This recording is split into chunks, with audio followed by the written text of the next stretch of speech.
श्री हितरवंश महाप्रभु के एक भक्त हुए, उनका नाम था विठल दास। क्या नाम था? विठल दास। विठल दास इतने योग्य थे, इतने श्रेष्ठ थे कि महाराष्ट्र के थे, महाराष्ट्र या गुजरात के कहीं के थे, सब छोड़ छाड़ करके पूरे परिवार सहित वृंदावन आकर बस गए और श्री राधा वल्लभ लाल जी की सेवा में रहते, महाप्रभु जी की सेवा में रहते। पर वो अपने प्राचीन समय में, अपने पूर्व के काल में कोई राज पदवी पर रहे थे, और वे जब अपनी राज पदवी पे थे तो उनका कार्यकाल इतना अच्छा था कि सारे राजा उनको जानते थे। तो जूनागढ़ के एक राजा ने पत्र भेजा वृंदावन श्री हितरवंश महाप्रभु को, और जैसे ही वो पत्र आया, पत्र के ऊपर लिखा था विठल दास के नियोजित में है ये पत्र। तो जैसे ही पत्र आया तो महाप्रभु जी बैठे थे यमुना जी के तट पर, कुछ वैष्णव बैठे थे, सत्संग चल रहा था, और विठल दास जी वहां पर सोहनी कर रहे, सोहनी कहते हैं झाड़ू को, झाड़ू लगा रहे थे। तो महाप्रभु जी ने जैसे पत्र देखा, पत्र देख करके बोले, विठल तुम्हारे लिए पत्र आया है। विठल दास जी बोले, गुरुदेव आपके हाथ में आ गया, अब इसको मैं स्वीकार कैसे करूं, आप ही पढ़ लीजिए क्या लिखा है। तो जूनागढ़ के राजा की मोहर लगी थी, पढ़ा तो उसमें लिखा, आपकी योग्यता श्रेष्ठता जान करके सब राजाओं ने मिलकर के ये मत बनाया कि जूनागढ़ का प्रधानमंत्री श्री विठल दास जी को बनाया जाए। हम चाहते हैं आप इसी वक्त अपने परिवार सहित जूनागढ़ आकर के प्रधानमंत्री की पदवी स्वीकार करो। अब ये बात सुन के कौन प्रसन्न नहीं होगा, लेकिन जैसे ये बात कही गई विठल दास जी मूर्छित हो गए, वही मूर्छा आ गई, चरणों में जाकर के गिर गए, बोले भगवान मैं वृंदावन के बगैर एक क्षण नहीं रह सकता, मैं अपने गुरुदेव को देखे बिना, राधा वल्लभ लाल जी के दर्शन के बगैर एक क्षण नहीं रह सकता। हमारे वृंदावन में भोरी सखी उनका एक पद है, ऐसो दुख दीजो यमाहे, ऐसो दुख दीजो। ये वृंदावन है, यहाँ की रीति उल्टी है, पूरी दुनिया में सुख मांगते हैं ठाकुर जी से, वहां वृंदावन में किशोरी जी से कह रहे हैं हमें दुख दे दो। झोली फैला करके भोरी सखी, नाम सखी है पर थे वो पुरुष ही, तो भोरी सखी किशोरी जी के आगे ऐसे पसार करके कह रही हैं, ऐसो दुख दीजो माहे, ऐसो दुख दीजो। कैसा दुख? बिन पद कंज छटा दृग देखे, बिन पद कंज छटा देखे। भोरी सखी कह रही है, जब तक मैं अपने नेत्रों से आप दोनों युगल को ना देख लूं, कोई सुहावे नहीं, कोई सुहावे नहीं, ऐसो दुख दीजो माहे, ऐसो दुख दीजो। और कैसा दुख चाहिए? बस्ती छोड़ एकांत बिठाओ, बस्ती छोड़ एकांत बिठाओ, बातन सो घबराही, बातन सो घबराही, ऐसा दुख दीजो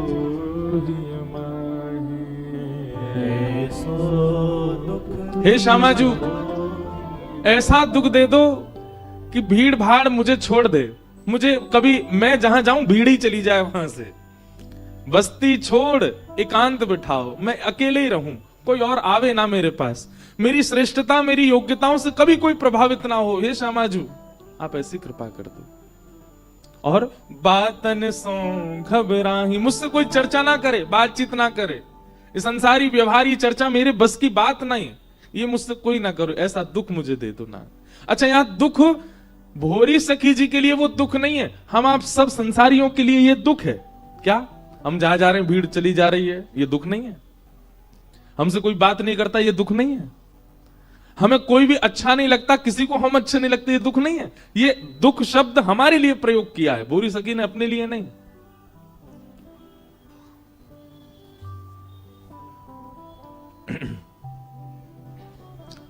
तो श्री विठलदास जी मूर्छित हो गए, बोले मुझे नहीं जाना, मुझे नहीं जाना है। तब हितरवंश महाप्रभु ने कहा, बहुत अच्छी बात, एक बहुत अच्छा सूत्र। बोले जीवन में आने वाले कष्ट को हम ये कह करके सह लेते हैं कि प्रारब्ध है, भोगना तो पड़ेगा, तो जीवन में आने वाले सुख को क्यों त्यागते? जब आने वाले कष्ट को हम भगवत इच्छा मानते हैं तो आने वाले सुख को भी भगवत इच्छा मान करके स्वीकार करना चाहिए। विठलदास,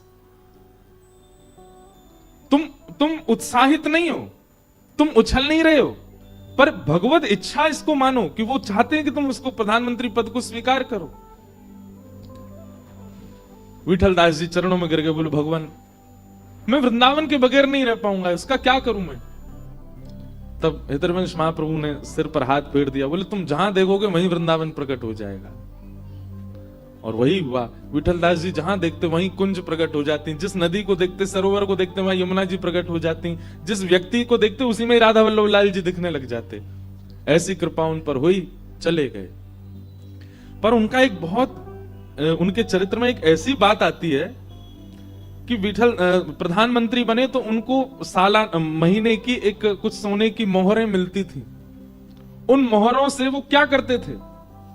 पहले बार जब उनको कुछ मोहरें मिली, उन मोहरों से उन्होंने असंख्य घोड़े खरीदे और असंख्य घोड़े खरीद करके जूनागढ़ से वृंदावन के बीच में उन घोड़ों को लगा दिया। घोड़ों के ऊपर एक एक व्यक्ति, और उनका काम क्या है? नित्य राधा वल्लभ लाल जी का जो राजभोग लगता है, उस राजभोग को हितरवंश महाप्रभु पाते हैं। फिर महाप्रभु जी के बाद जो प्रसादी बनती है, वृंदावन से जूनागढ़ नित्य पहुंचाने की सेवा लगा दी उन घोड़ों की। और इन्हीं घोड़ों के व्यय में, घोड़ चालकों के व्यय में सारी अपनी दक्षिणा लुटा देते कि नित्य वृंदावन से मुझे केवल मेरा राधा वल्लभ जी का प्रसाद मिले। ऐसे श्री विठलदास। सत्संग आपको ऐसा कर देगा कि आप एक ठौर के हो जाएंगे, और वो ठौर ऐसी होगी कि जिस स्थिति में आने के बाद ना जाने कितने आपसे ही प्रेरणा ले लेंगे। भजन केवल आत्म कल्याण नहीं करता, केवल आपका कल्याण नहीं करता। आप जिस राह से निकलोगे, जिन लोगों के पास जाओगे, जिससे मिलोगे, जिससे बात करोगे, जिसके साथ बैठोगे, उन सबका कल्याण होता चलेगा केवल आपके भजन से। इसलिए सत्संग बहुत आवश्यक है। और वह सत्संग कथा रूप में जब प्रकट होता है तो इतनी जल्दी उसका समय व्यतीत होता है। आज 6वां दिन है कथा का, कल विश्राम है, अभी तो शुरू ही हुई थी। काशी भगवान विश्वनाथ जी के चरणों में अब बढ़ रहा है। और देखना, ऐसे ही आप लोगों को तो शायद हो सकता पता भी चले दिनों का, मेरे लिए तो चुटकी में ये साल भी पूरा हो जाएगा। क्यों? हर दिन कथा है, हर दिन उत्सव है, हर दिन आनंद है।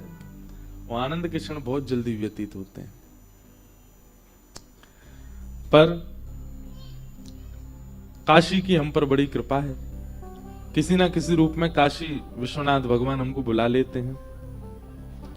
साल 2 साल में आना हो ही जाता है। इतनी जल्दी कृपा किसी व्यक्ति के ऊपर काशी करता नहीं जितनी जल्दी दास पर करी है। हम पहली बार ही कथा करने काशी आए तो 80 घाट पे ही कथा की है। 80 घाट सामान्य नहीं है।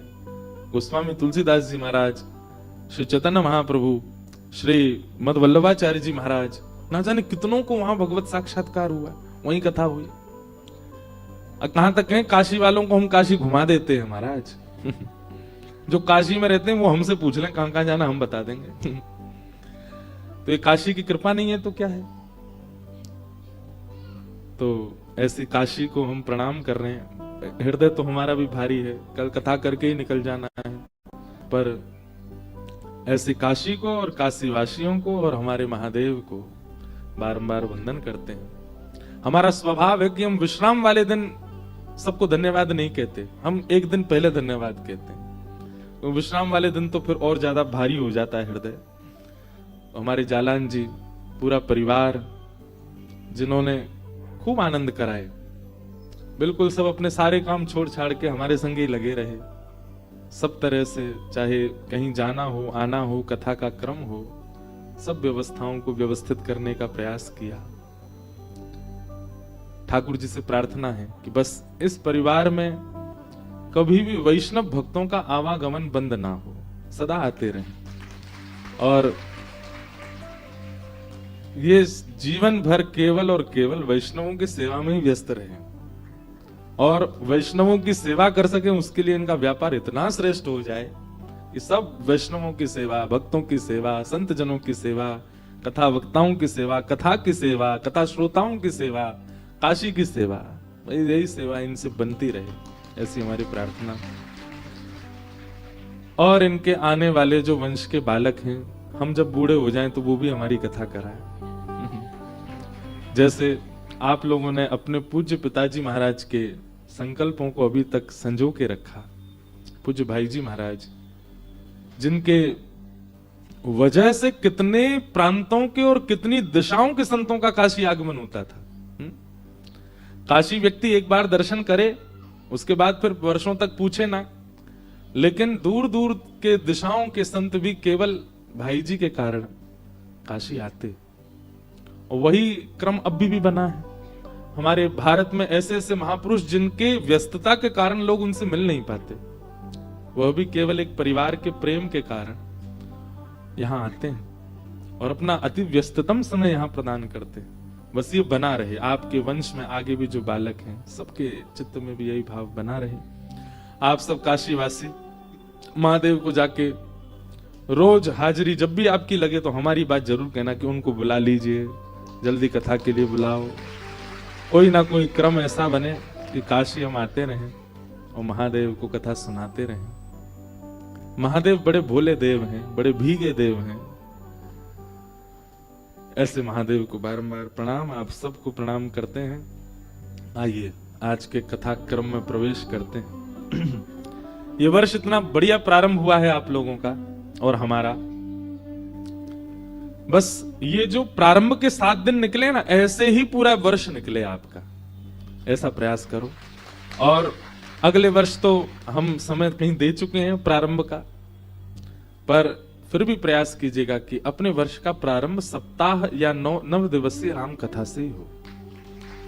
कथा से ही प्रारंभ करो और देखो उस कथा के ही सूत्रों से पूरा वर्ष व्यतीत करो। वर्ष का प्रारंभ ही सबसे श्रेष्ठ होना चाहिए कथा से। वहीं जो सूत्र मिले हैं उन्हीं सूत्रों को 365 दिन में लागू कर दो, हर वर्ष आपका मंगलमय हो जाएगा। मंगलमय होने का मतलब ये बिल्कुल मत लगा लीजिएगा कि आपके जीवन में संकट नहीं आएगा। संकट तो आएगा, पर उस संकट से जूझने का आपको तरीका पता है। नाव चलानी आती है तो इसका मतलब ये थोड़ी कि बाढ़ आएगी तो नहीं चलाओगे। बाढ़ में चला सको इसलिए तो नाव चलाना सीखा है। तैरना इसीलिए तो सीखा है कि कभी डूब रहे हो तो बच जाए।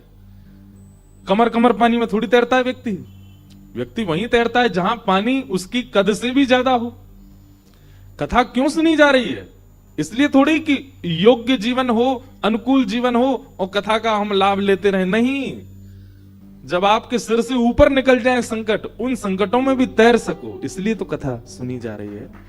कथा का अभिप्राय सुखमय जीवन जीने के लिए नहीं होता है। कथा का अभिप्राय, हमें ये कॉन्सेप्ट समझ नहीं आता। लोग मंदिर जाते हैं, मंदिर जाके महादेव हम पर कृपा बनाए रखना, सब सुखी रहे, हमारे घर में परिवार में सुख संपत्ति घर आवे, कष्ट मिटे तन का, ओम जय जगदीश हरे। महादेव कह रहे होते, बोले बेटा मैं भी महलों में रहता, शमशान में नहीं रहता, इतना ही सुख मेरे पास हो। गणेश जी कह रहे होते, मैं भी मर्सिडीज पे चलता, चूहा के प्राण क्यों लेता। वैसे तो चूहा, गणेश जी कैसे बैठते होंगे। ये सब द्योतक हैं।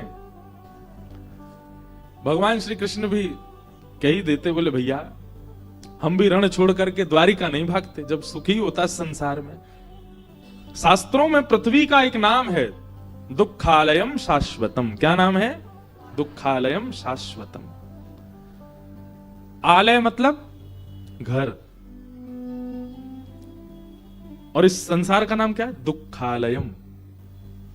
ये दुख का घर है और आप दुख के घर में चाह रहे हो कि आपको सुख मिले। आप जिसके घर में हैं वही तो मिलेगा आपको। इसलिए बिल्कुल परेशान मत होइएगा। इस वर्ष जितनी भी चैलेंज आवे लाइफ में, जितनी भी परेशानियां आवे, जितने भी उतार चढ़ाव आए, टूटिएगा नहीं, बिल्कुल विचलित मत होइएगा। कथा सुनी इसीलिए रहे हो आप कि उस स्थिति से भी आप निकल सको, उस स्थिति में भी आप तैर सको।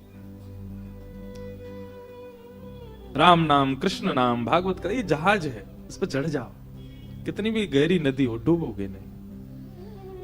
अच्छा एक बात और, जब नदी की बात छिड़ी है, नदी का एक स्वरूप होता है। नदी में कभी भी डूब रहे हो, जो नहीं तैरना जानते वो भी सुनो। नदी में दो काम विशेष रूप से करने, एक तो मुंह नहीं खोलना है, दूसरा हाथ नहीं मारने हैं, अगर तैरना नहीं आता तो भी। ये दो ही डुबाते हैं, एक तो हाथों का पैरों का मारना और मुंह का खुल जाना। इसी से ही व्यक्ति मृत्यु को प्राप्त होता है नदी में अगर गिर जाए तो। संसार एक भयंकर गहरी नदी है। कथा सुन सुन करके तैरना सीख गए हो तो कोई दिक्कत नहीं, पर अभी नए नए श्रोता बने हो, अभी तैरना इतना अच्छा आता नहीं, तो प्रारंभ में दो काम करो। संकट रूपी जैसे ही गहराई आवे, मुंह मत खोलना और हाथ मत मारना, मौन हो जाना, मुख से मौन हो जाना और हाथ पांव से शांत हो जाना। नदी कभी डुबाती नहीं, नदी में आप स्थिर हो जाओ, कभी नहीं डूब सकते। और फिर धीरे धीरे कथाएं सुन करके तैरना सीखो। जब तक तैरना ना आवे तब तक ये दो नियम पालन करो। एक तो मुख नहीं खोलना, जीवन में कितना भी संकट आए सबसे पहले जीव को बंद करो। आप जीव से जब विचलित होते हैं, मुख से बहुत बोलने लग जाते हैं, अति जल्पिक होने लग जाते हैं, आपके संकट और बढ़ते हैं। इसलिए मौन हो जाओ। और हाथ पैर मारना, मंत्री को फोन कर, विधायक को फोन कर, इसको फोन कर, इसको फोन कर, पड़ोसी से कहना तुम हमारी रक्षा करो, कभी किसी के पास जाना, हाथ पैर मत मारो, शांत हो जाओ। गहराई कितनी भी हो आप डूबेंगे नहीं, भले ही तैरना ना आता हो, स्थिर हो जाओगे। ये दो बातें हमारी याद रखना। इस वर्ष को बहुत आनंद से जिएगा और भगवत कृपा, विश्वनाथ जी की कृपा होगी, बहुत मंगल में आप सबका वर्ष निकलेगा। हमें तो विश्वास है हमारा मंगल में ही है, क्योंकि कथा ही है, 365 दिन और कोई काम नहीं। इसलिए आप सब लोग भी खूब आनंद से रहिएगा, खूब प्रेम से रहिएगा। मुख को, जीव को और हाथ पैरों को बस थोड़ा स्थिर कर लीजिएगा, कोई दिक्कत नहीं होगी, सब आनंद होगा। नमः पार्वती पतये हर हर। सब ब्रजवासियों को लेकर के ठाकुर जी पहुंच गए गोवर्धन। चार भुजा वाले गोवर्धन नाथ प्रकट है गए। लाओ ब्रजवासियों भोग, लाओ ब्रजवासियों भोग। सब ब्रजवासी अपने अपने घर की सामग्री लेके जामे ठाकुर जी को पवामे। इतने में ही इंद्र को पता चला, मेरी पूजा बंद कर दी ब्रजवासियों ने और ये गिरिराज जी की पूजा करने लगे। मेघमालाओं को आज्ञा कर दी कि इतनी वर्षा करो पूरा ब्रजमंडल डूब जाए। गड़गड़ करके काले बादलों ने आकर के ब्रजमंडल को घेर लिया, मूसलाधार वर्षा होने लगी। जैसे ही बूंद गिरी आकाश से, ब्रजवासी सब कहने लगे हम तो पहले ही मना कर रहे लाला, या इंद्र की पूजा बंद मत करवावे, लेकिन तेने हमारी बात मानी ना। देख नाराज है गो, अब सब ब्रजमंडल डूब जाएगा, कौन बचाएगा हमें। ठाकुर जी बोले शरणागति का सबसे पहला सूत्र है विश्वास। अगर आपके अंदर विश्वास नहीं है तो आप कितनी भी जगह माथे टेक रहे हो, और केवल श्रम कर रहे हो आप। विश्वास, संबंध और समर्पण, तीन बातें याद रखिएगा। चाहे गुरु के प्रति हो, चाहे ज्ञान देने वाले के प्रति हो, चाहे भगवान के प्रति हो, ये तीन बात जब तक आपके चित्त में नहीं है आप प्रणाम नहीं कर सकते। सबसे पहला विश्वास, दूसरा संबंध, ठाकुर जी से एक संबंध तो मानिए, और तीसरा समर्पण। ठाकुर जी सब ब्रजवासी ने तो बोले अरे भैया जिनकी शरण में आए हो उन पर विश्वास करो, वो रक्षा करेंगे तुम्हारी। ब्रजवासी लेकिन भोले भाले बेचारे कुछ सुने नहीं, भागे इधर उधर, त्राहिमाम करके सब भागने लगे, बोले बचाओ बचाओ बचाओ, अब इंद्र हमको डुबा देगा। ब्रजवासियों के चित्त में विश्वास को प्रगाढ़ करने के लिए ठाकुर जी बोले अब मुझे कुछ करना पड़ेगा। गिरिराज बाबा को प्रणाम किया और प्रणाम करके अपनी दोनों भुजाओं से जैसे गिरिराज शिला को ठाकुर जी ने अधर किया, एक तरफ से श्री गिरिराज जी उठ गए, भीतर ठाकुर जी ने प्रवेश किया, दोनों भुजाओं से गिरिराज जी को ऊपर की ओर उठा के मध्यस्थ पहुंचे। 21 किलोमीटर के गिरिराज जी बिल्कुल बीच में पहुंचे ठाकुर जी, और मध्य में जाकर के अपनी बाम हस्त की कन्नी उंगली के नख पर धारण कर लिया और सब ब्रजवासियों को कह दी, भैया आ जाओ सबरे, आकर के यहां नीचे खड़े आ जाओ, मैंने छतरी खोल ली है, गिरिराज रूपी छतरी। सब ब्रजवासी देख करके आश्चर्य, 7 बरस के लाला, केवल 7 बरस के हैं ठाकुर जी, और 7 कोस लंबे चौड़े गिरिराज पर्वत को अपने बाम हस्त की इकन्नी उंगली के नख पे धारण किया है ठाकुर जी। नख पे धार लियो गिरिराज नाम गिरधारी पायो है, गिरधारी पायो है, नाम गिरधारी पायो है, नख पे धार लियो गिरिराज नाम गिरधारी पायो है। सब ब्रजवासी ने जैसी देखी लाला ने गिरिराज जी उठाए लिए, सब दौड़ करके गए और सब जाकर के एक शिला पे ठाकुर जी खड़े हैं, चारों ओर लाखों ब्रजवासी, 84 कोस के एक एक ब्रजवासी आया था गोवर्धन पूजा में, लाखों ब्रजवासी थे।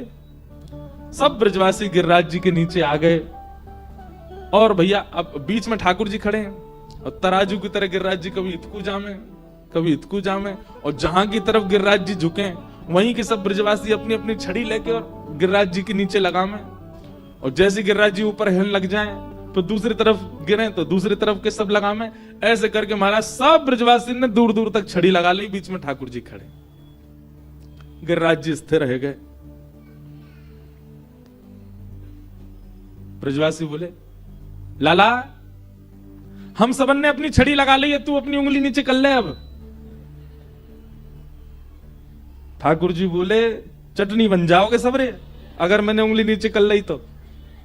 21 किलोमीटर चौड़ा पर्वत है और गर्ग संहिता में तो वर्णन है कि गिरिराज जी का जो शिखर है वो शिखर भी इतना ऊंचा है कि बादलों में ढका रहता है। हर तिल भर रोज पृथ्वी में जा रहे हैं ना गिरिराज जी, तिल भर रोज पृथ्वी के भीतर प्रवेश कर रहे हैं।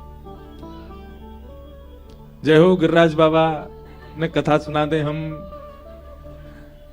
मैया सुवाए दो इनको, नहीं तो इन्हीं की कथा चलेगी। व्यासपीठ पे और बैठा दिया आपने, तो हम क्या कह रहे थे, हाँ चटनी बन जाओगे सबरे। ब्रजवासी सब बोले, हैं रे लाला तू यूं सोच रहा दिखे कि तेने अपनी उंगली पे उठा लिए जे। ठाकुर जी बोले, तो क्या सोचूं मैं? बोले, हमारी छड़ी पर टिक रहे हैं गिरिराज जी, हम सब ने ऐसे मोटे मोटे बांस के डंडा लगा रखे हैं, तू अपनी उंगली नीचे कर ले, ज्यादा इतराए मत हमारे आगे। हमें लगा खड़ो होगा ऐसे कि जैसे यही ना उठा रखे हैं का। ठाकुर जी बोले, भैया मान जाओ, मेरी उंगली पे टिक रहे हैं ये। लाला तू नीचे कर ले अपना हाथ, हमने छड़ी लगा रखी है। ठाकुर जी बोले, ठीक है तो फिर संभालो भैया गिरिराज जी, मैं हटा रहा हूं अपना हाथ। बोले, हाँ हटा ले। जैसे ठाकुर जी ने नेक उंगली नीचे करी, महाराज गड़गड़ करके गिरिराज जी नीचे आने लगे, सबन की छड़ी चट चट चट चट, सबकी छड़ियां टूट गई दूर दूर तक, सब ब्रजवासी नीचे झुक गए, लाला बचा बचा बचा। ठाकुर जी ने फिर से उंगली लगाई और फिर से गिरिराज जी धारण हो गए। अब तो दूर दूर तक एक भी छड़ी नहीं है। अब सब ब्रजवासी अपनी टूटी हुई छड़ी ने देखें और फिर लाला देखें, लाला जी सांची में तेरी उंगली पे टिक रहे हैं। ठाकुर जी बोले, हम बे मेरी उंगली पे टिक रहे हैं। लाला जी इतनो भारी, इतनो बड़ो, इतनो विशाल गिरिराज पर्वत, नेक से उसो हमारो लाला वा की नेक सी उंगलिया पे कैसे आगो? ठाकुर जी बोले, हम जय जय हैं। कौन है? हम जय जय हैं। चलो सबरे प्रणाम करो चरणन में, हम जय जय हैं, भगवान है। बचपन ते देखो हम सब काम बताते आए, सवंत कहते आए कि हम जय जय, कोई ना नहीं मानी। देखो मैंने गिरिराज जी उठा लिए, मैं जय जय हूं। ब्रजवासी सब बोले, अरे लाला ऐसा कहा काम किया जो तू जय जय। ठाकुर जी खड़े खड़े बोले, पूतना मारी, अघासुर मारो, धेनुकासुर मारो, कालिया नाग मारो, सबरे राक्षस मैंने मारे, और आज देखो इतना बड़ा गिरिराज पर्वत उठा लियो जी, कोई मानव कर सके? ब्रजवासी बोले, लाला बस बस बस बस, ज्यादा मत बोले, मारी तेने पूतना। लाला ये तेरो बल ना है कि तेने पूतना मारी। ठाकुर जी बोले, तो फिर कैसे मर गई वो? बोले, ये तो हमारे ब्रजमंडल को स्वभाव है कि यहां अगर बिना पुण्य किए व्यक्ति आवेगो, बिना पुण्य यदि किए आवेगो, तो ब्रज के प्रभाव से धीमे धीमे धीमे मृत्यु को प्राप्त हो जाएगो।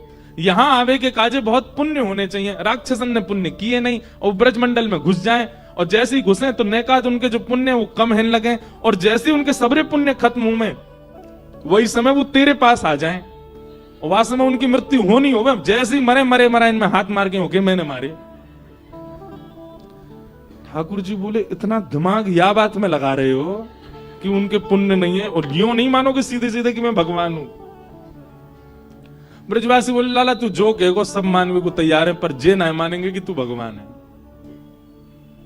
ओ यशोदा मैया, यशोदा मैया आई, मैया ये तेरो लाला गैया चरावे जावे? हाँ, मही कोई बाबा ते टोना टोटका सीखे आयो पर्वत उठावे को। ये सब बातें कहने से क्या समझ में आया कि ठाकुर जी चाहे चतुर्भुज रूप धारण कर लें, ब्रजवासी तब भी नहीं मानेंगे कि हे भगवान। क्यों? प्रेम, प्रेम की वो अवस्था। ब्रजवासियों को ये घबराहट होती है कि अगर हमने कह दी कि लाला भगवान है, तो भगवान तो सबको होवे, और जो सबको है वो हमारो कैसे रहेगा। इसलिए ब्रजवासी इस बात को अस्वीकार करते हैं कि ठाकुर जी भगवान है। नहीं, लाला तो केवल हमारो है, भगवान होगा तो सबको है जाएगा।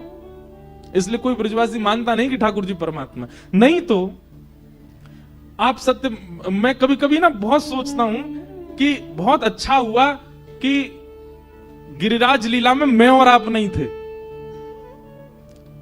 क्योंकि हम लोग बुद्धि से सोचते हैं, हम लोग बहुत चतुर हैं, हम लोग चतुराई से विचार करते हैं, हम लोगों में प्रेम नहीं है, हम लोग कभी स्वीकार नहीं करते, हम तो मान ही लेते कि ये परमात्मा है। पर ब्रजवासी ने नहीं माना।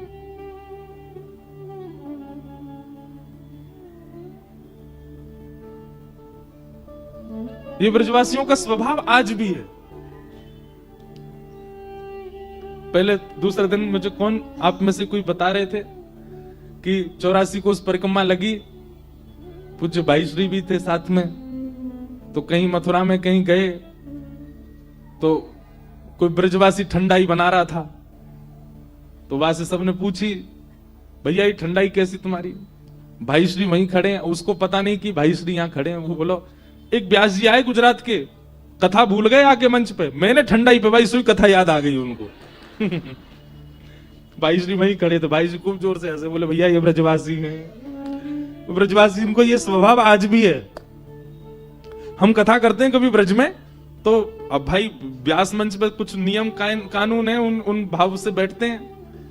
अब कोई ब्रजवासी आ जाए, अब बीच कथा में कोई आवे या मंच पे चढ़े तो भूल जाता हूं मैं कथा, तो हमारे कथा के पहले आ जाओ, बाद में आ जाओ, मनाई किसकी नहीं, बीच में मत आओ। अब बीच में कोई ब्रजवासी आ जाए और सीधे माला लेके मंच पे बैठ जाओ, तो नीचे से बोलेंगे बन्नो में बड़ो व्यास, या तो पहन ले नहीं तो यहीं से फेंक के जा रहे हैं हम। अरे मैंने किया आओ भैया आओ पहना जाओ। तो ये ब्रजवासी किसी को श्रेष्ठ नहीं मानते। क्यों? श्रेष्ठ किसी को मानना भी एक प्रकार का संसारी स्वभाव है। आप किसी को श्रेष्ठ मानते हैं, किसी को श्रेष्ठ मान करके फिर उसके पास उससे प्रेम व्यक्त करने जाते हैं, ये संसारी स्वभाव। पर आप किसी को श्रेष्ठ नहीं मानते, सबको सम मानते हैं। ये एक प्रकार का भक्ति स्वभाव भी है, प्रेम स्वभाव भी है। इसलिए हमारे ब्रजवासी कई बार कईयों को भाते नहीं। अरे बड़े महाराज अल्हड़पने से बोलते हैं, ऐसा बोलते हैं। पर आप ये भी तो सोचो, जब उनने भगवान नहीं छोड़े तो हमको कैसे छोड़ेंगे? जिन ब्रजवासियों ने ठाकुर जी नहीं छोड़े वो आपको छोड़ेंगे? ठाकुर जी गिरिराज जी धारण करके खड़े हैं, 21 किलोमीटर चौड़े गिरिराज जी, और यहां पे अभी यही डिस्कशन चल रहा है कि लाला ने गिरिराज जी उठाए कैसे। परमात्मा तो नहीं है ये। मधुमंगल सीधामा बोले हमारे मुंह पे लगी कड़ी चाट जाए, ये भगवान है? मैया 3-3 दिना तक नहावे ना है, 3-3 दिना तक केवल मुंह पहुंच के डोले, जो भगवान है? गोपी बोली हमारे घर से मक्खन चुरा के खा जाए, जो भगवान है? ये परमात्मा के लक्षण है? और आज गिरिराज धारण करके कह रहो कि हम जय जय। ठाकुर जी के नेत्र सजल हो गए कि व्यक्ति अपना प्रभाव प्रकट करता है तो सामने वाला उसके प्रभाव से आसक्त होके उसके चरणों में गिरने तक तैयार हो जाता है। पर मैं यहां कितने प्रभाव प्रकट कर चुका हूं, ये ब्रजवासी मानते ही नहीं है कि मैं परमात्मा हूं।